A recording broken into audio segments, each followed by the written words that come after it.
Hi guys, welcome back to our channel. நான் உங்கள் கணேஷ்.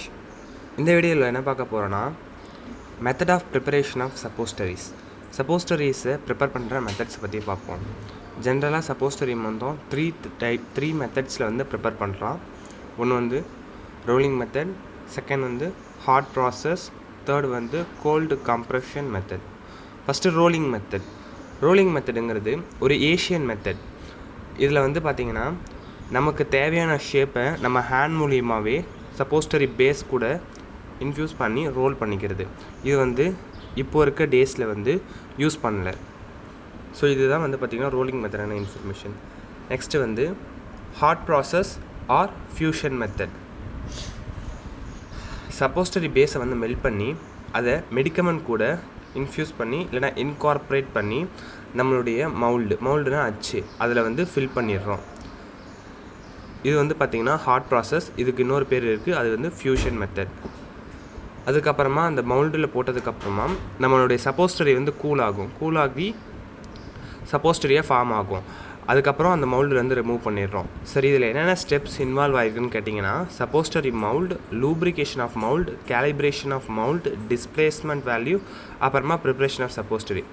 மவுல்டுனா தெரியும், ஒன்றும் இல்லை, அச்சு. அதில் வந்து நம்ம வந்து லிக்விடை வந்து ஊற்றுற மாதிரி இருக்கும். லூப்ரிகேஷன்னா வளவளப்பு மாதிரி.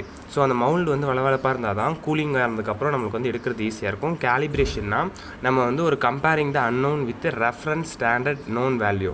அன்னோனை வந்து நோன் கூட கம்பேர் பண்ணி நம்ம வந்து கேலிப்ரேட் பண்ணுறோம். அடுத்து டிஸ்பிளேஸ்மெண்ட் வேல்யூனா ஒன்றும் இல்லை, குவான்டிட்டி ஆஃப் த ட்ரக் வந்து one part of the base வந்து டிஸ்பிளேஸ் பண்ணும். இதுதான் டிஸ்பிளேசஸ். ஃபைனலாக நம்மளுக்கு வந்து சப்போஸ்டரி வந்து ப்ரிப்பரேஷன் ஆகிடும். இதுதான் வந்து பார்த்திங்கன்னா ஸ்டெப்ஸ் இன்வால்வ்டு இந்த. அடுத்து கோல்டு கம்ப்ரெஷன் வந்து பார்த்திங்கன்னா இன்சாலிபிள் ட்ரக்ஸு, தெர்மோலயபிள் ட்ரக்ஸுக்கெலாம் வந்து பார்த்திங்கன்னா யூஸ்ஃபுல்லாக இருக்கும். ஏன்னா தெர்மோலயபிள்லாம் ஹீட் பண்ணால் நமக்கு வந்து பார்த்திங்கன்னா அதோடைய ஸ்டேபிள் போயிடும்.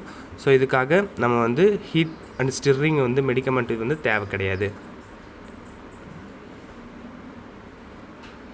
இந்த கோல்டு கம்ப்ரெஷன் மெத்தடில் ஃபார் எக்ஸாம்பிள் நம்ம இப்போ கோகோ பட்டரை வந்து கிரேட் பண்ணிக்கிறோம். கிரேட்னா சீவருது. இந்த இன்க்ரீடியன்ட்ஸ்லாம் வந்து அது கூட மிக்ஸ் பண்ணிக்கிறோம். என்ன இன்க்ரீடியன்ட்ஸ்னால் கோகோ பட்டர் வந்து ஒரு பேஸ் மாதிரி நம்மளுடைய மெடிக்கமெண்ட்டை வந்து கொக்கோ பட்டர் கூட ஈக்குவல் குவான்டிட்டியில் மிக்ஸ் பண்ணிக்கிறோம். அதுக்கப்புறம் ரிமைனிங் குவான்டிட்டியை ஃபுல்லாத்தையும் மிக்ஸ் பண்ணிவிட்டு நம்ம வந்து ப்ராசஸ் ஸ்டார்ட் பண்ணுவோம். இப்படி ஸ்டார்ட் பண்ணும்போது நம்மளுக்கு வந்து இது வந்து கோல்டு கம்ப்ரெஷனுங்கிறதால ஹீட் தேவை கிடையாது. ஸோ நம்ம கம்ப்ரெஷன் வந்து பார்த்திங்கன்னா ஒரு டன் பண்ணுறோம். கம்ப்ரெஷன்னா ஒரு அழுத்தம் கொடுத்து இது பண்ணுறோம். இது வந்து எதனாலனா ஒரு ஆப்ரேட்டட் மிஷின் மூலியமாகவோ ஒரு பவர் யூஸ் பண்ணி நம்ம வந்து பண்ணலாம். ஸோ இந்த வீடியோ பிடிச்சிருந்ததுன்னா டூ சப்ஸ்கிரைப் அவர் சேனல்.